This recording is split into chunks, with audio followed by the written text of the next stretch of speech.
As an example application of singularity functions, let's consider a bar that's built in at both ends and it's subjected to a point force at some distance a from the left-hand side. So the governing equation for equilibrium is going to be AE double prime equals minus p delta function x minus a. So I've centered the delta function at x equals a, and it has magnitude p, which is why it's multiplied by p. And so my body force b of x in particular, if I want to write that out, b of x for this problem is equal to p delta function x minus a. Okay, so I plug that into my differential equation, and that gives me this result over here. So now I can integrate. If I integrate once, the delta function becomes a step function, and I pick up one constant of integration, c1.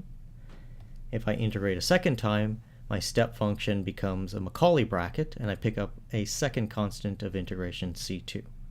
And now I need to eliminate the constants of integration.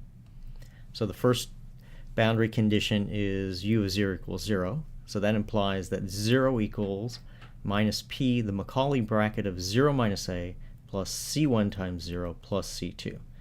And you have to be a little bit careful here with the Macaulay bracket. This first Macaulay bracket is equal to 0 because I'm evaluating it at minus a, that's a negative number, and the Macaulay bracket of a negative quantity is 0.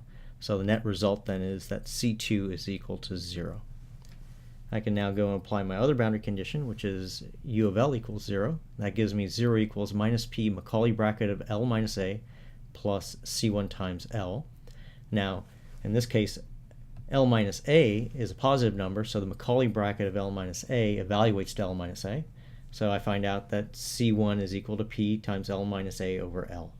And we can plug that all back together, and we can have our final result for the expression for u of x. And then again, like with all the other problems, once you know u of x, any other quantity of interest is relatively easy to determine because it's just differentiation, multiplication, and division then.